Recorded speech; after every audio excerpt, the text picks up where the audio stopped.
Don't fuck up. Don't fuck yourself. Hi, everybody. Welcome to the Rude Cooking School podcast. I'm your host, John Hauser III.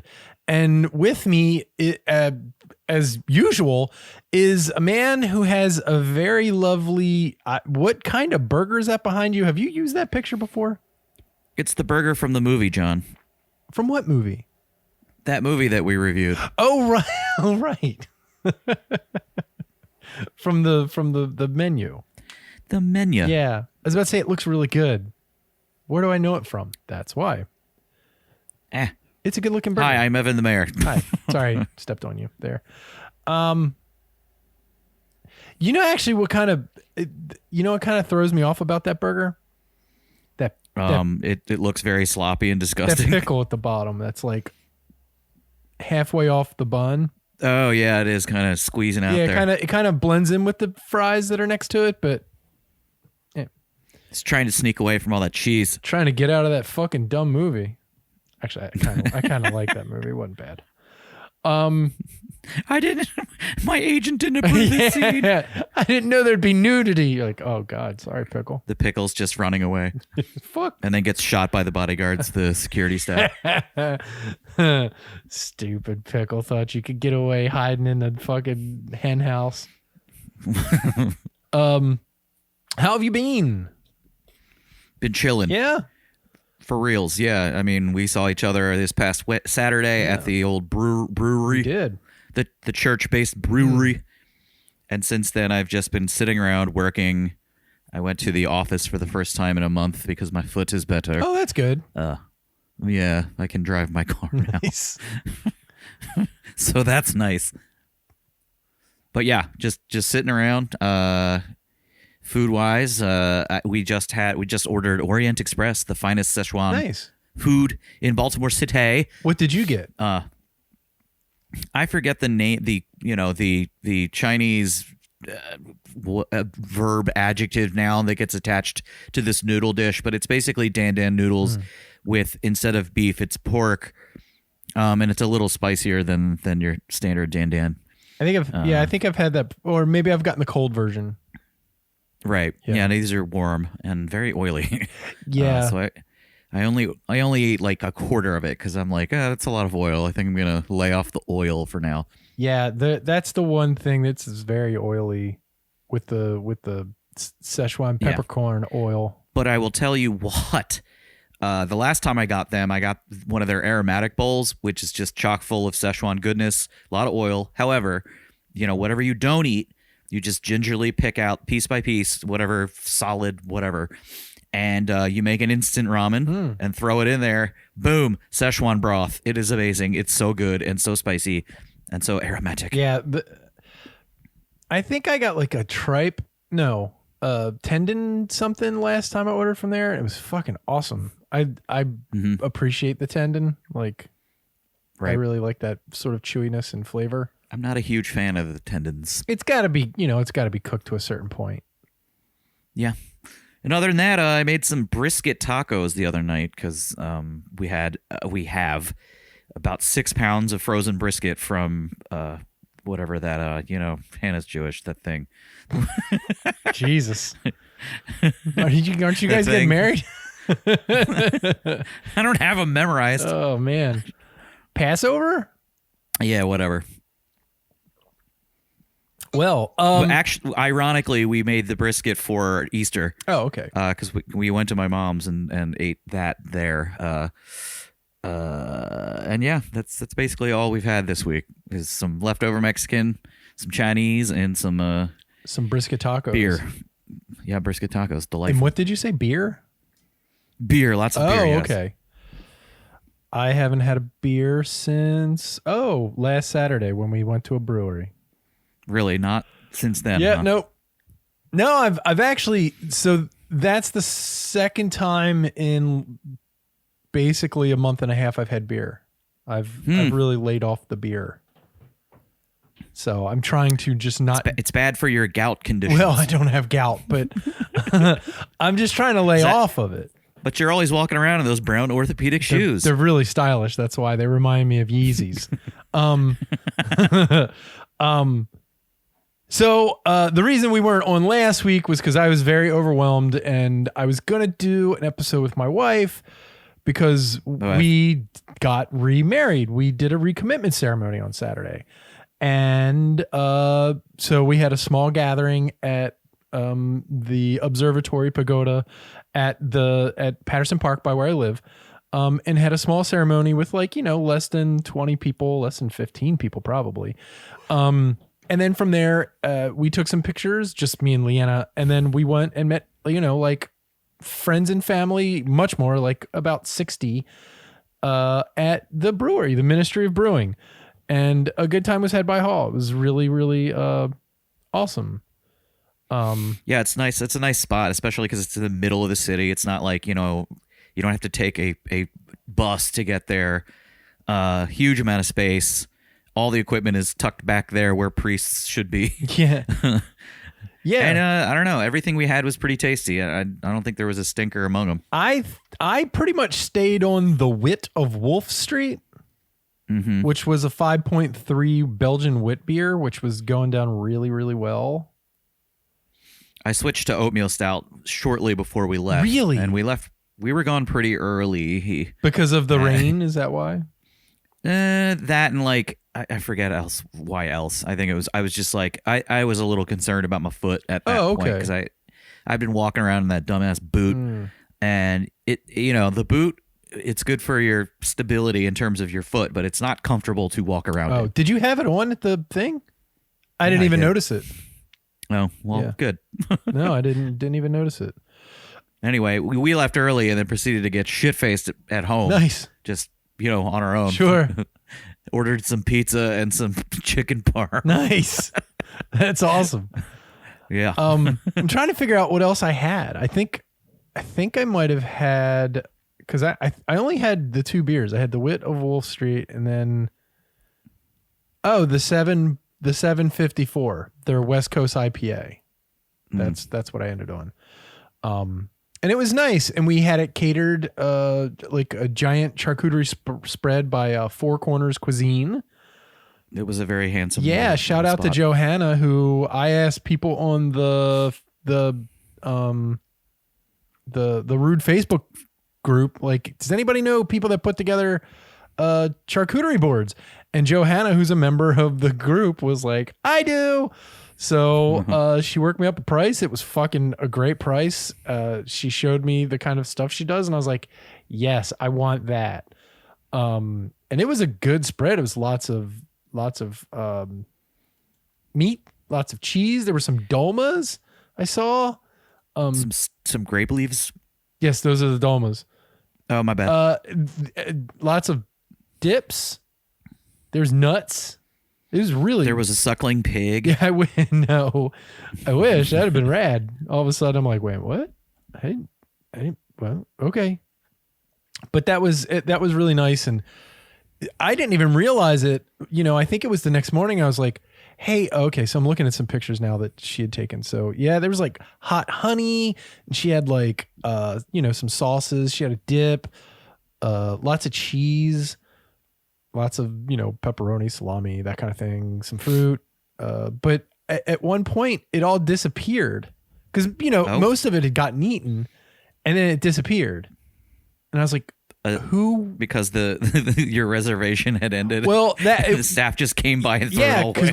Because we were there from 3 till 2 to 5, 3 hours. Mm-hmm. And then we wound up staying until almost 7.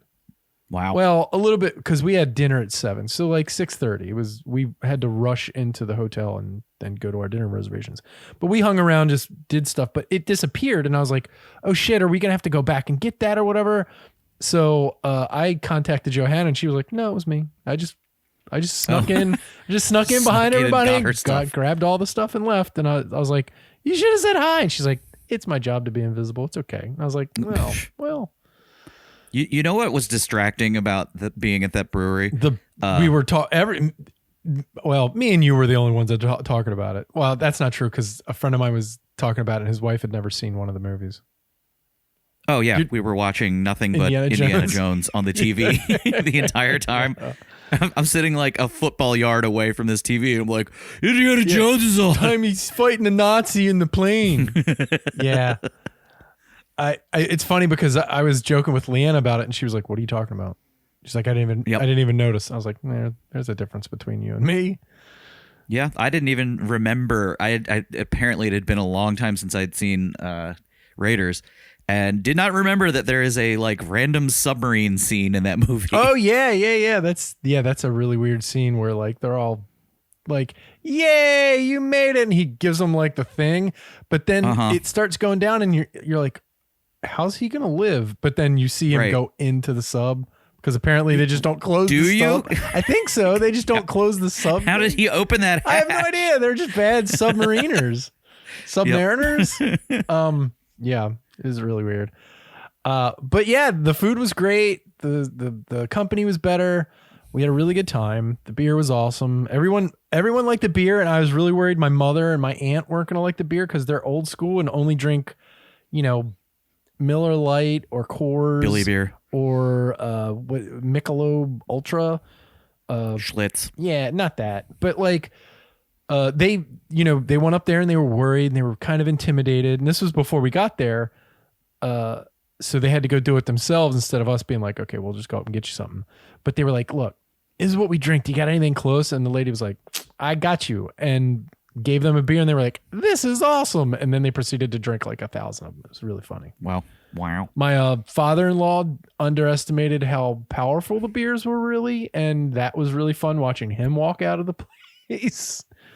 We did have 2 old ladies fall down. What's that? Sorry. Oh, keep going. My one aunt fell walking in because she didn't see a step. Oh, and I was very concerned about that because she's an older woman. And then my mother-in-law fell leaving the place. She fell down the steps. Jesus Christ. Yeah, I'm like, all these ladies falling down. What the fuck?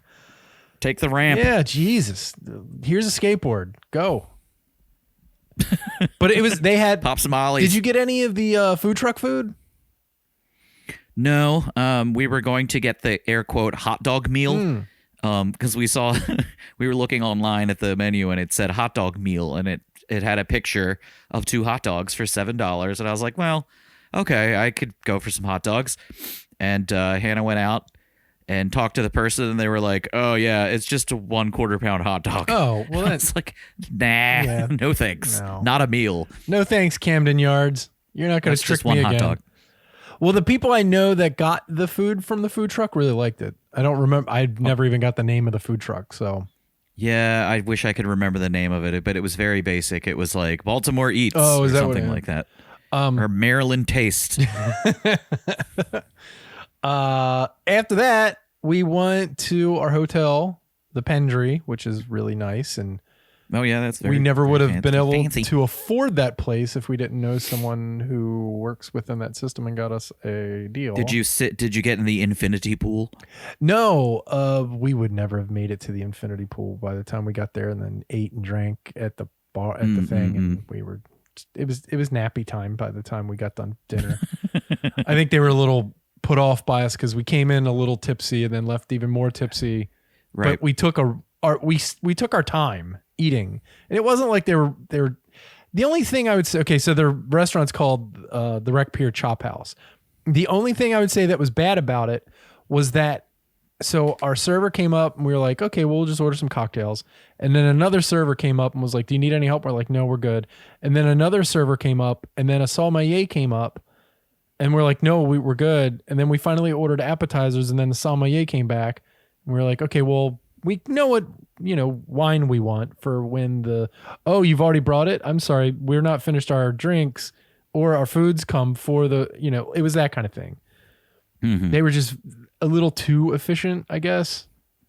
Or they got to turn over those tables, but baby. They weren't packed. That was the thing. Like they had plenty of places for people. Sure. And the food was really good from what I remember. No, we got a sheep's milk ricotta that came with toasted garlic, hot honey, and grilled bread. That was really Oh my. yeah, it was really, really good. And then I had pizza for Marie D's. and then I think I got a steak tartare that had like a little heirloom egg, some Calabrian chili. Oh. Yeah. Yeah. Oh, don't use that voice. It's creepy. Leanna got something, and then I got something. So She got a chimichanga. I got the rack of lamb. That's what I got because I never get. Leanna doesn't eat lamb, so I don't really get a chance to eat it. But it was really fucking good. And then Leanna got she was like, I don't ever get a petite filet, and I was like, you know why? And she's like, yeah, because you always tell me it's a terrible cut of meat to eat. And I'm like, yeah. And she's like, I'm gonna get it. And I was like, hey man, that's fine. Let's fucking Waste your money. Let's throw all our fucking money in a burning pyre of holes. It's fine. But no, she really liked it, and it was a perfect amount of it wasn't a huge steak, so it was just like an 8-ounce steak, and she really enjoyed it. 8 ounces is pretty good. Yeah, good amount of beef. I know, totally. And my veal chop was 16-ounce, but it was very much like mainly bone. So, but it was cooked really nicely. The stuff they had on the outside was. Did you awesome. take the bones home? No. They let us take our. I need to suck the marrow out. Yeah, I gotta make it's wasteful. They let us take our wine back to our room, which was really nice. The weirdest thing about that place was I walked in, and as we walked in, we're sitting there at the desk, and right next to the desk is an acoustic guitar on a stand, right? And I'm like, oh, is somebody going to play here? Like joking. And they're like, oh no. For display only. And I was like, can I take that to my room? Are you guys like endorsed or something? Like joking? And they're like, oh no, we do have an endorsement with Taylor Guitars. We can totally grab you a guitar right now. And went into the back and came out with another guitar in a case and was like, here you go. You just got to sign for it. And I was like, you just have a whole room full of guitars. And I was like, well, hold on. Do I have to pay for this or anything? Like, I'm not agreeing to buy this guitar because I know a Taylor acoustic guitar, even though they're little, probably runs close to $1,000. They're really nice guitars. And I was like, what the fuck is going on right now? They're like, no, you just got to sign for it. Just bring it back tomorrow when you leave. So I woke up Sunday morning, fucking tuned that bitch up and played. It was awesome. The guitar sounded great. Like, it was really nice. And it's super weird. Like, they must have like great soundproofing, I guess, because they think everybody's like fucking anyway. So like, but that's what they think. But like, how many of those guitars they have where some dipshits like playing really bad, like Creed. Yeah, or playing like Foreigner or fucking, trying to do Stairway to Heaven and shit. Like, how many of those guys are there where they're just like trying to serenade their lady at 1 a.m. because they're all hopped up on goofballs. Yeah. So it was just like, it was so weird, but it was really nice. Like, so, yeah, so the restaurant experience was really good. We had a couple bottles of champagne with us that we got orange juice in the morning, $9 a glass, by the way. Ew, yeah, no. Yeah. Well, I would just go outside to the farmer's market or whatever and buy a sack of oranges. It was Sunday. It was already, they don't have it yet. So, Saturday only. I was in dire need of some, mimosa action on Sunday morning. So we threw down those 2 bottles of champagne and then we were like, all right, brunch reservation at Duck Duck Goose. Let's go. Woo! Oh my God. So the last time I went there, I got a seafood tower. I enjoyed it. I ate it all by myself. Oh, that's awesome. We floated across the cobblestones to Duck Duck Goose and got sat in a room all by ourselves where we were like, that's really weird that they just sat us in like this weird hallway by ourselves. But it was nice and sunlit, and I was with my wife, and I was like, I don't give a shit. This is fine. We got a cocktail, and that was, we got more mimosas, and they had the one lady was like, oh, you like these? Cause I got a grapefruit one or Leanna got a grapefruit one and I got a different kind because they got like a mimosa menu, right? And then she was talking about guava and how she's made guava mimosas before, and I was like, oh, that sounds really good. And she was like, I can make you one for free if you want. And I was like, yes, for free. Yeah, so she was giving us my kind of we price. got a couple guava ones for free. Oh, I think she was only going to give us one for free, but I ordered a duck liver pate that came out and it was rotten. No. It was not good. Was it turning green? It had a sheen to it that was not a very good color. So I was like, nobody likes a I'm sheen. not going to eat on that end of it. I'm not going to cause a stink. And I put it on the toast, and man, I don't spit food out. It came out very quickly. It sucks. It did suck. And I was like, hey, this is turned. And she was like, she didn't understand the phrase. Like, what do you mean? I was like, it's bad. It's off. It turned. It's not good. There's a green spot on it. Like, because they made a quenelle out of it, like the little egg shape, you know what I'm talking about? Yes. You know what a quenelle is. Okay. Yeah, I was just like, it's rotten. It's bad. And she was like, oh gosh. Okay. Do you want another one? I was like, absolutely not. But we had also ordered some escargot, which were actually fucking bananas good. My cargo? Our cargo? Escargot? Is this a Shoe City thing? RIP, by the way? No, that's a Notorious B.I.G. thing. Yeah. Our cargo, escargot, my cargo, and that was really good. And then Leanna got something again that I don't remember. Tofu. No, I got the short rib hash, which was actually really, really good. Okay. So they just used their short rib up from the night before. It's really smart. But it had a chili aioli, egg on top, crispy potatoes, fucking awesome.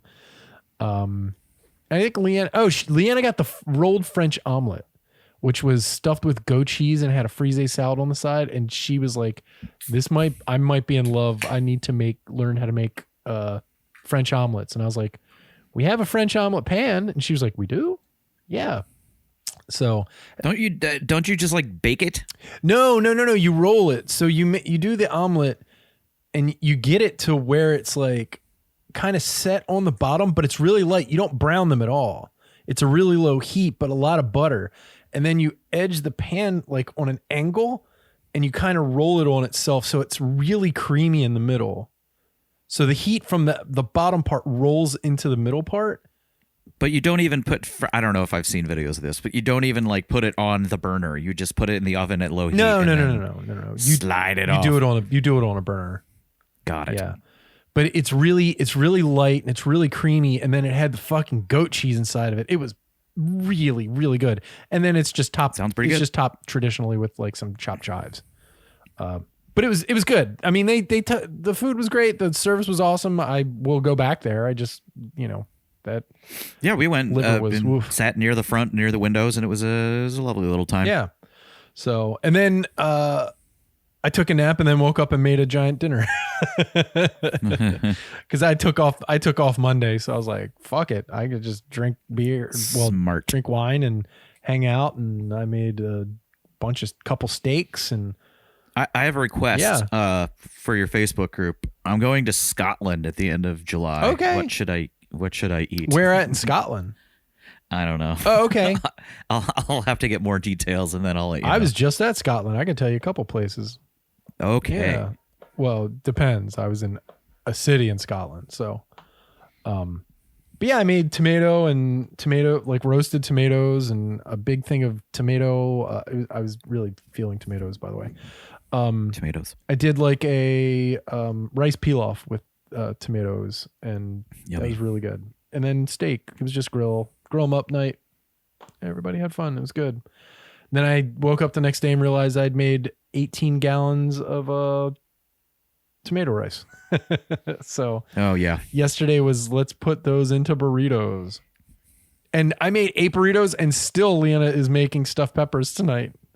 I made, there you go. made a lot of fucking rice. So You can never make too much rice. well, you make the rice and you're like, oh, okay, 2 cups isn't that bad. But then when you add all the veg to it for the pilaf, it bulks up so much. It takes a lot of space up. Yeah, so In your stomach. yeah, it was good. I've been happy all week. Oh, and completely separately on Monday, since I had the time, I decided to make a green curry, because we do meatless Mondays. Just a green curry, coconut curry, dish with tofu and red peppers, and string beans. It was really, really, really, really good. And I'd never made green curry paste before, and that was really interesting. So I went to H Mart and got all the shit. What goes into it, John? Oh goodness, it was like lemongrass, and galangal, and lots of ginger and spices and coriander leaves, cilantro leaves, and stems, some stock. Like, it was just a bunch of shit that I was like, how's this gonna puree? And then it finally catches because you're using the tamper. I have a pretty good blender, but I've never had to put it through its paces like that. Usually it's not stuff that's pretty hard, like the galangals, which is it's like ginger. It's a big root. But god damn, like I was addicted to that. Oh, and then there's, jalapenos and bird's eye chilies and like lots of them. So it's really spicy when you get done, but it's like the heat doesn't stay. So it's really addictive. I kept eating it. It's really good. That's what I like about the Szechuan peppercorn. Yeah. And then it was just really nice because you just take a couple spoonfuls of that, or a lot of spoonfuls of that, and then just put it into the coconut milk, and you have an amazing sauce. And then you just cook the vegetables in there. It's really good. Like, it's like one of those things you're like, man, fucking cooking's cool. Like when you do something you've just never cooked before. Like I order that shit out pull it off all the time. Yeah. Like, all right, this is going in the book. Like, okay, we'll be doing this again. So. And I have a Thai cookbook, but it's sort of inaccessible. Like it's the Pak Pak book by. I don't have that one, but I have one that's called Simply Thai, and like some of the recipes, I'm just like, I'm never gonna go get these ingredients. Like, forget that. Well, that's one of the things, and it's funny because I've read the book. Well, I've read the beginnings, and he's like, it's kind of hard to get into this book because you're gonna have to. Most Americans don't have all these things. And I have a lot of it, but like. There was like a whole bunch of other stuff, and I've cooked a couple recipes out of there. Like, papaya salad's fucking incredible. Like, I love it so much. So I like a larb guy. Yeah, I love larb. Isn't that a joke from Spider-Man? Yeah. You love larb. Yeah. So, great week all together. Lots of love, lots of friends, lots of family. So yeah, it was good. I do want to redo. We were going to try to do an episode last week, but I had left my notes at work, and that was kind of the final straw. I came home and she's like, "So what are we going to talk about?" And I was like, "Oh, I left my notes at work," because I just jotted a bunch of stuff down, and I was like, "I don't have time to remember all this shit. We got stuff to do." So she was like, "All right, let's just chill." I was like, "All right." I always feel bad when I miss a week, though. It makes me bananas. So. Well, at least it wasn't any co-host's fault. No. Where it's always the co-host's fault. Yeah, no, it's always my fault. No matter what happens, I should have a. Oh, what? Your child isn't going to bed? It's almost 9:30. Yeah, I'm going to bed, asshole. Oh, what? You're going to Eastern Shore on Thursday, impromptu? Fuck you guys. Yeah, that's okay. All right, let's get into the food news. Oh my god, you were so loud that Zoom was like, "Nah, son." It just completely turned you off. All I heard was like bits and sputterings of what you were yelling. Oh, that's nice. Okay. So, how do you feel about luxury dinners? Define I luxury. don't know, unusual, fancy in nice locales or restaurants. I don't know. I mean, obviously I'm not one who can necessarily afford those things, but I sure would do it if somebody did it for me. How would you like to eat a dinner almost in space in a balloon? Almost in space, like up in the toposphere. Do I need to wear an oxygen mask to eat this It only dinner? takes you to the stratosphere. Okay. So, Is a meal being prepared, or is this in a picnic box? let's find out together. Is it astronaut ice cream? Zafalto, a French travel company specializing in low carbon balloon travel, is set. That sounds like something straight out of Jesus Christ. That's a hipster thing. Low carbon balloon I travel. saw some of those guys in New York in the early 2000s that look like that's how they travel. Well, that's because they use helium, not carbon. It's set to launch its luxury rides to take a few lucky people to the stratosphere by 2025. Okay. As it explains on its website, the trips will take place in Celeste. Its pressurized capsule carried by, quote, a ballon the size of the Sacré-Cœur in Paris. Holy shit. I've been to Paris and I've been to the Sacré-Cœur, and the Sacré-Cœur is fucking huge. So basically, this thing is a zeppelin that goes up to the stratosphere. What could possibly go wrong? The Sacré-Cœur is bigger than the Ministry of Brewing by like 4 times. Well, there you go. Like, it is a gigantic church on a hill. It's the Sacred Heart. So it's that, but a balloon. Yes. Holy shit. And then, Well, I didn't think they'd get up there go like up to the stratosphere to eat a meal. Yeah, I didn't think they'd get up there like, I don't know, up style, just a whole bunch of regular balloons, but like, yeah, but you could do that that. would be pretty sweet. The trips begin at its spaceport in France, where guests will arrive a few days before their scheduled flight to get acquainted with the process and to attend a few exclusive events. Then, on flight day, just 6 guests on each trip will hop in the pod and float up to the air at 13 feet per second until they reach an altitude of about 15.5 miles above the Earth's surface.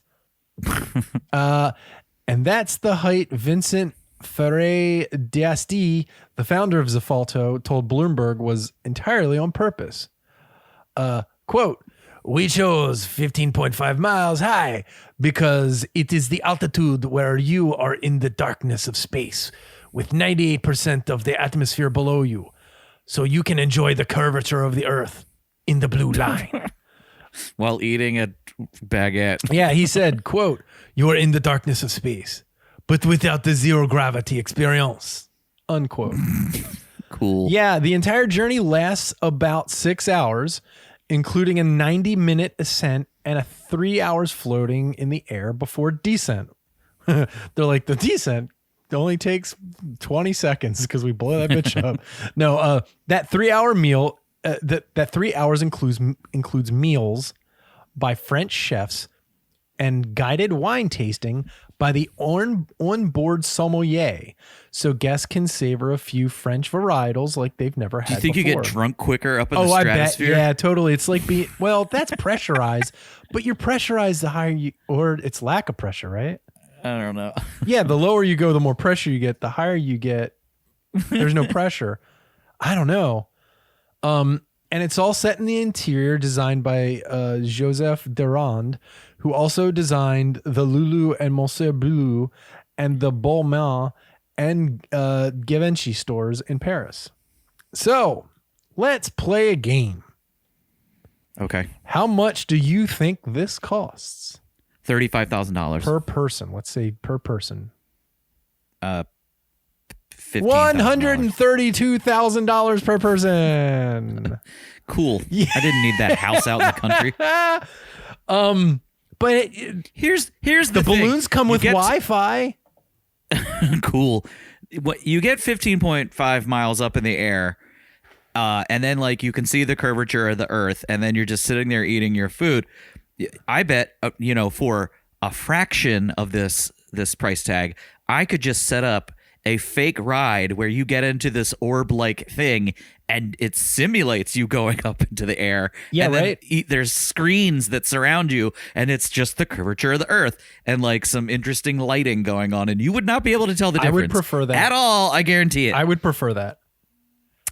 Like I'll do it for $1,320. I got on a Harry Potter ride in Harry Potter World, and it totally made me feel like I was going to throw up. If they can do that just with like, a moving track and a bunch of like really big screens, the world's my oyster. Let's do it. Yeah. I'm actually on the Zafalto website right now trying to see what these things look like. Because there was pictures, but it really isn't giving pictures of the thing. It's a very fancy website, though. Yeah, they don't actually show you what the pod's going to be. Can you do any Halo jumps out of it? Space news. Some asshole's going to book it and then try to fucking jump out of it. So or they a can. Terrorist would hijack it. Oh, yeah. Terror at 15.5 miles. We're going to drop the food on your head. This terrorist has escaped from the international prison and has hijacked this food blimp. Watch out, we will drop the foie gras on your face. Then they got to send Brad Pitt in a space capsule up there to hijack or unhijack it. You know what? I don't see dick about this goddamn capsule. Are you sure it's not an April Fool's prank? It looks like it's really real. They have a Franche spaceport. Or at least that's what they say. You should send it would in be a media awesome if this inquiry. whole thing turned out to be fucking fake. Those French, they love their pranks. Yeah, they're known for it. Okay, I can't find shit about it. Maybe they're just not done with it. Super weird. Yeah, it's pre-revenue. Okay, let's go to something with a little less stakes. But more stakes. STAEAK. It will be if they catch this motherfucking moose. Oh shit! Moose steals popcorn Stakes. from Alaskan movie theater. Well, I did it just on the name alone. did he get one of those trash bags of popcorn stuck on his moose I antler? hope so. The Kenai Cinemas in Kenai, Alaska is currently showing the Super Mario Brothers movie, the Nick Cage Goes Dracula flick Renfield, and the Pope's Exorcist, which if you read that favorite. the wrong way is the Pope Sexorcist, and I'd rather see that movie. Whether it's one of those films or something else, everybody wants popcorn with the movie theater. I love. Do you do extra? Do you do extra butter? Do you do butter? You butter guy? You fake butter guy? No, I don't like the fake butter because I know what it's made of. What's it made of? What is it made of? It's basically made of engine oil. It's a synthetic butter. It's not real. No. It's gross. I would take one of those little squirt bottles, where you can just atomize the butter, like a butter substance yourself. Either way, I do like movie theater popcorn. Do you put stuff in it? You mean like snow caps? Yeah, Skittles, Gummy bears, whatever. Not really. It always seems like a mess to me. It is a mess. I'd never seen it until, I think I've told this story before. I don't think I ever saw it like hardcore until we were in Canada. Oh. And some lady just dumped like 4 boxes of candy in her fucking bucket of popcorn. And me and Leanna were like, what the fuck is going on? Is this a thing? And then we looked it up and we're like, oh, that's like a thing that everybody does that we just don't do. Yeah. According to the Anchorage Daily News, the cinema's front door was open whilst staffers cleaned the popcorn machine last Wednesday night. And the moose took that as an invitation to walk right in the lobby. It definitely could smell the popcorn. Theater manager Ricky Black told the outlet, quote, "It was just a very common reaction for anybody or anything that comes into the theater," unquote. In a video posted to TikTok, an employee at the theater starts recording as the moose walks into the lobby. No way, because I see a fucking moose. Those things are big. I'm running. I'm not recording shit unless I'm like behind plexiglass, like 4 inches of it. And it completely ignores her as she says, "No, no, no." The worker shouts for the manager as the curious moose makes his way further into the building. Quote, "She was behind the counter," Black said. "She wasn't in immediate danger from the moose." And she's like, "Stop laughing. This is serious." End quote. It sounds like you weren't serious because, yes, it is serious. It's a goddamn giant moose. The moose eventually found the trash can, which he helped himself to. Whatever he just started eating whatever was in there. He also managed to get his oversized nose stuck in an empty Happy Meal box. After a few minutes of munching his way through the garbage, the moose finally wandered back outside. I love a good moose walking into the places story, especially when they're drunk. Yeah, like any animal that just comes in and then just kind of does its thing and then leaves. You know, any clip of like a seagull stealing a bag of Doritos from a convenience totally store. I'm here like, you for it. Go, girl. It absolutely terrifies me though. Like when you see the like a deer walks into a place and they get spooked and start fucking then they kicking and flipping out, and you're like, oh no, that could murder a bunch of people. Or have you seen the videos of like the gigantic like snake climbing up the shelves of a store? Oh yeah. Or falling out of like a 7-Eleven's fucking roof, ceiling tiles and shit. No. It's either Florida or Australia. Yeah, no, you pick. Thanks. So then he pieced out. So, but if you ever find yourself in this situation, Nick Fowler, a wildlife biologist with Alaska's Department of Fish and Game, said you should keep your distance and do not approach the animal. Quote, "You can get injured by any wildlife," unquote, he said to the Anchorage Daily News. Except shrews, they're harmless. Yeah, except what? Shrews. No, shrews will bite. They'll get in your pants. But they're yeah. I mean, if you're into that kind of thing. You know. Quote, "And it's important to not assume that a younger animal that maybe is displaying what someone decides is not aggressive behavior isn't going to be involved in a negative human wildlife interaction." That's a sentence I just read and I don't understand what it means, but I kind of get it. He said that a lot. Yeah, just because Bambi's there doesn't mean it's not going to try to eat your face when you're like up on it. Like it's an animal. Just because you think it's cute, I was up in the Poconos and we were like in a, doing a cabin weekend, and a whole fleet of deer came into the back while I was standing there like eating cheese balls, the little Utz cheese balls. And one of them came up to me and I just started feeding it cheese balls. Nice. And this thing was just like, yeah, give me some of them cheese balls, bitch. That's There's actually pictures of it sweet. And everything. It's great. It's awesome. Did you pet it? I didn't pet it, but I put my hand out with some cheese balls and it like ate out of my hand. That's pretty sweet. I don't think I'd pet them. Yeah. They're all full of lice and mice and shit. And they're all like lousy with louses, like mange, fucking deer ticks and shit named after you get them. Hand herpes. Yeah, fucking. Ugh. But I'd be like, oh god. Oh yeah, and Lyme disease. Were you drunk? No, damn. This was literally the beginning. I mean, I had a beer in my hand, but no, they didn't come back for the rest of the weekend. I was sad. That's interesting. Because if I was like in the hot tub and the deer came up, I'd be like, "What's up, buddy?" That's very much like a Stand By Me moment, where he sees the deer and you're just like, he's like, "I never told anyone about that deer until now." And then the deer had a leech on his balls. Then we fucking saw a dead body. So yeah, I like it. And I'm sure lots of people who have read that story make a moose munch joke, and I'm not going to do it. Yeah, the take home. Yeah, I was going to say moose tracks. Moose munch is actually very good. I like it. Yeah. Okay. In other munch stories, this one falls under this is totally going to give you cancer stories, because this is totally going to give you cancer. The radium burger at Burger King. It's color changing marshmallows. So I gotta find the picture for you, because I saw this and I was like, oh, that's weird. Oh my God. So what? It's a hypercolor marshmallow. Yes. That changes with your body heat. Yes. So they're Jet Puff, the brand Jet Puff. So I'm going to show you what it looks like regular, which is, I get it. It's, purple and blue. Okay. I mean, pink and bluish. You know, they look like they could be like, we're having a gender reveal, and then we're just gonna pick out the blue ones. Like they're those colors, right? But when you roast them, they change color to that. Which, oh so yeah, the pink turns into horrible. like a fucking really dark orange, and the bluish one turns into the Hulk.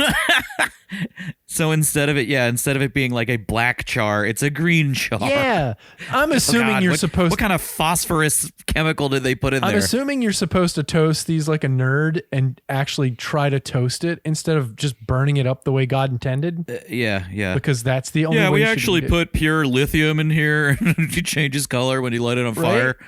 So, magnesium. So they do a bunch of stuff, but now, you know, they do bunny marshmallows and, you know, Jet Puff. It's not Stay Puff. It's Jet Puff. I always want to say Stay Puff just because thanks Ghostbusters. So their new limited edition marshmallows will actually change color when met with direct heat, while Jet Puff is remaining tight-lipped about what the secret ingredient is, how it works. Oh, that's not good. If they're not telling you, no fucking way. It's definitely an earth element. It's not like some kind of sugar derivative. There's no fucking way I'm letting these people get away with not telling me what these in these marshmallows. It's one of those like carbon snakes that you light yeah, at 4th and it just keeps going. You just gotta open your mouth and fucking 4 feet of pink snake just burns into your mouth while you're just it's those smoke bombs that you light in like green and deep yellow throating smoke comes out of fucking marshmallow. No thanks. Oh fuck. It's fun for the kids. Yeah. I guess. So they do know that the marshmallows are available in 2 colors. Pink turns orange and the blue that turns green. Yeah. The transformation occurs about 10 seconds after being exposed to a flame. Yeah, no thanks. Somebody needs to take one of these marshmallows and run it through a mass spectrometer and figure out what the fuck they put in there. Okay, this is a crazy thing that I read trend forecasts and that kind of shit every year and during the year, like where trends are going in food. So they say that color changing food continues to be a major trend from spirits to beer, cereal, and even noodles.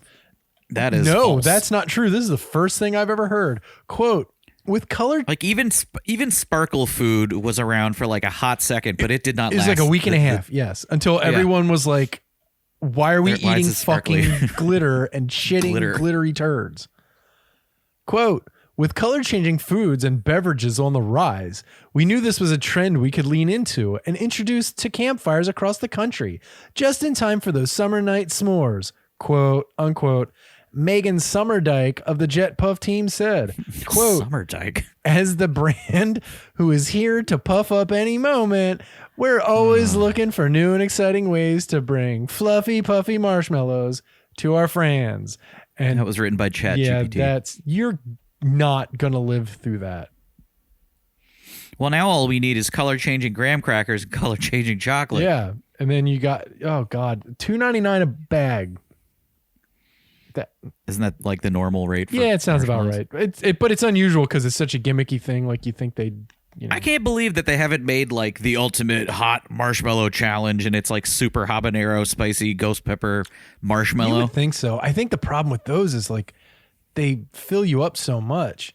And there's, dude, you do a marshmallow thing, someone is choking to death within 30 seconds of that fucking hitting TikTok. Some kid's going to try it and try to fucking horf down a marshmallow, not realizing those things you got to actually chew. Nope. Bunch of dead kids. I mean, didn't you play Chubby Bunny as a kid? No. As he drinks. You've told me about Chubby Bunny, and you're the first person I've ever heard talk about it. Seriously? Yeah. Huh. And I never. But what is it? You just got to horf down a bunch of them, or while everybody cheers Chubby Bunny at you, and you have a no. You're scarred for life? All the kids line up. Each kid takes a marshmallow, they put it in their mouth, and they say Chubby Bunny. Okay. And then you keep putting a marshmallow in your mouth until you cannot say Chubby Bunny anymore. Well, that's cute. That's fun. It's not how many of these. It's very cute. Eat? And then a child choked to death. Did it really? I mean, probably. I don't know. It sounds. They probably would never do that today.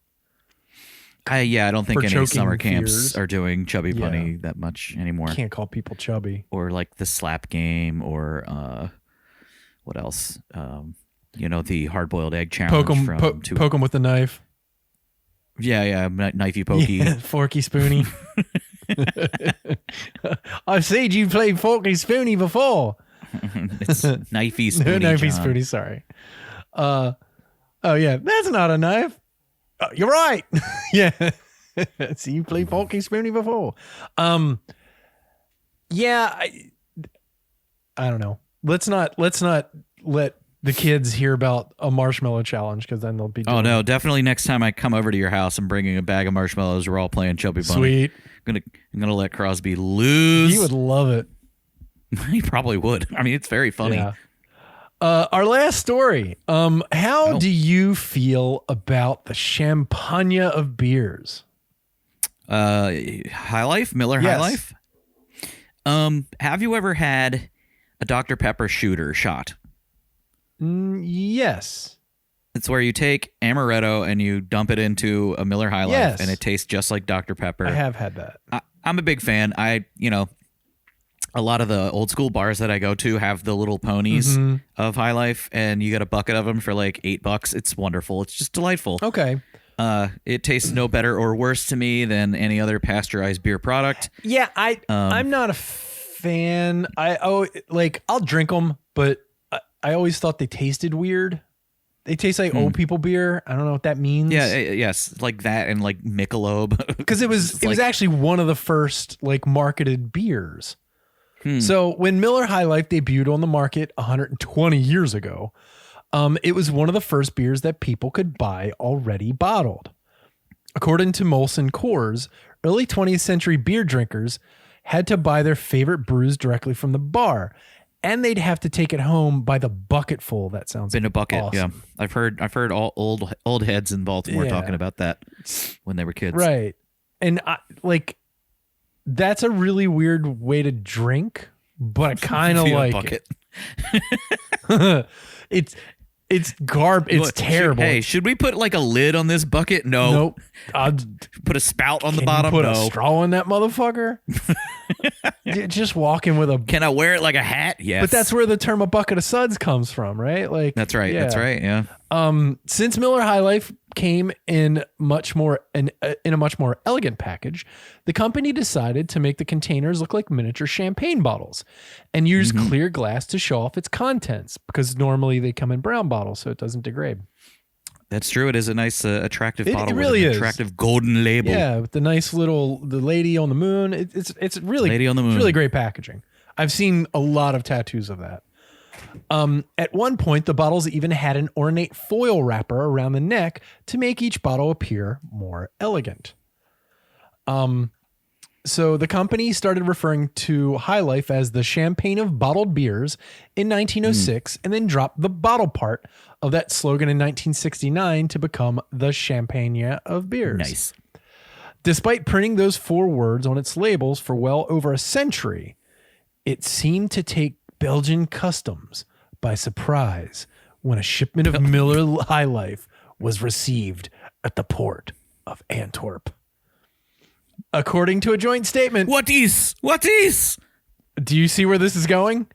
I think I do see where this is going, John. According to a joint statement from French Champagne Trade Organization, Le Sacre bleu! Comité Interprofessionnel du Vin de Champagne, or herefore known as The champagne police are coming. CIVC, and the General Administration of Belgian Customs, 2,352 cans of Miller High Life were destroyed earlier this week. All because They got Kid Rock, flew him over the ocean. He got on his AR-15. and missed 2,351 of them. He dropped 50,000 bullets trying to shoot them all. Murdered a whole bunch of Belgians. All because of the champagne of beer thing. My God. Yeah. A shipment of Miller High Life was sent through Belgian customs on its way to Germany, but custom workers looked at the packaging and decided that the champagne on the label was a violation of France's protected designation of origin, PDO, for the word champagne. Oh my God. There's a long-standing piece of legislation that everyone jokes about, that the term champagne can only be used for wines made in a particular region that are produced within a specific geographic area around the Champagne region of France.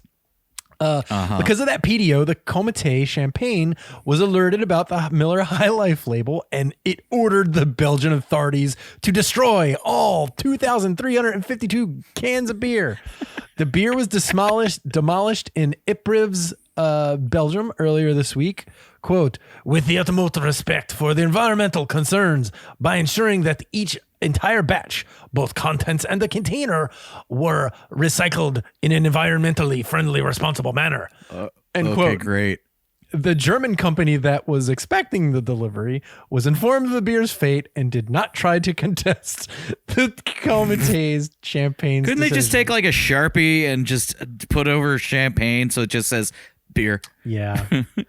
The beer. This destruction is the result of a successful collaboration between Belgian customs authorities and the Comité Champagne. Charles, they have really entered into an era of cooperation. Yeah, Charles Gomer, the managing director of the Comité Champagne, said in a statement, quote, it confirms the importance of the European Union's attachment to designations of origin and rewards the determination of the champagne producers to protect their designation. Well, here's what we got to do, John. We just start making a line of products that it's just the champagne of insert word, the champagne of toothpaste, the champagne of ketchup, the champagne of soap, the champagne of tampons, the champagne of tampons. Okay. Oh yeah, I like it. You want to be classy? No, very classy. Each one comes in a golden sleeve. Yeah, it's super weird. They had to have known it was beer, right? Like, they know for a fact it's not fucking champagne, but they did it. They did it just not so the Germans would get it, right? Because champagne is not in cans. What is this? Kill it! The Belgians and the French both hate the Germans anyway, so they're just like, fuck it. Let's just give them a fucking pain in the ass. That's true. They do. They deserve some more beatings. So, by the way, in reading this article, I also found out that Tom Hanks drinks the champagne of beer with Diet Coke. Okay. That's like his. Kind of like a Kalimoto. Yeah, that's his go-to drink, which is super weird. Do you fancy the Kalimoto? What is that? Kalimoto is red wine with Coke? Diet Coke. Yeah, I mean, it's okay. We had it when we were in Barcelona. They were everywhere. Yeah, yes, it is everywhere. It's like it's like, talk about something that you'd make $1 million if you canned that. They have it. They have it canned over there. Do they really in cans? They had that canned, and they had like half lemonade, half beer. It's a straight all lemon. We've got is like Mike's Hard Cola. Right. Ugh, gross. Like, make a Kalimoto. They had those kind of on tap at one place we went to, Sure, and why then not? because we were like, what do the people here drink? And they gave us that, and then Coke and Fernet, which I had never had until that Right. moment, and was like, oh, really? This is You'd never had it before? Dude, this was 13 years ago, 12 years ago. 13 years ago. Decisions was around at that It was point. 13 years ago this week, actually, because I've been getting Wow. pictures sent to me like, remember when you were having fun and child-free in Spain? Oh, sure, yeah. So, yeah, it was 13 years ago. So, it was before it got here. Yeah. Thanks. Bad decisions had Fernet on tap. Yeah. So. Yeah. And, there you go. That's the food news for this week. Nice and tight. Getting in and out. So that's it. We will always love a good moose story, good French. The French wasn't people suck expecting story. on using my terrible French accent a lot, but here we go. We're here. With two stupid French stories. Thanks for listening to the Rude Cooking School podcast. I really appreciate it. I would also appreciate if you rate and review us on iTunes, or, like us and subscribe to us anywhere you get your podcasts. It puts us out there, and it lets people know that there are ears on us, and they promote it. I would also like if you joined our Facebook group. It's really fun. There's a lot of cool things to watch and listen and read, and jokes and memes, and it's just a good time in a hellhole site that is really weird, and it's actually a lovely little garden that I keep walls around. And Evan has a very funny podcast as well. Tell him about it. Yeah, go to ctb.show, and if you're going to be joining John's Facebook group, you might as well join our Discord, because it is way cooler than Twitter, and I'm going to say cooler than Facebook, too. Go to ctb.show, and you can find links. Our newest episode, which just dropped today, we discussed how Brian was the officiant of an Italian wedding, and we also talked about... Yeah. We also talked about the various Three Musketeers films of the 1990s. Oh, sweet. Did you guys bring up the Three Musketeers show that's on PBS right now? It's really good. It's not the 90s anymore, John. It's not your mom's fucking Three Musketeers. They're all sexy and all different races, and yeah, it's actually really good. Well, that's kind of like the Disney one, except they were all white people. Yeah. But they were sexy. They are sexy. The City That Breeds podcast. It's fucking awesome. Check it out, everybody. Thank you for listening to the Rude Cooking School podcast. We will be back next week, and I'll have a topic, and we will have fun together. And until then, my name's John Hauser III. Don't yuck my yum. Oh, and don't get in a moose's face if he's eating popcorn and trying to see Renfield. Words to live by. See you later, everybody. Goodbye.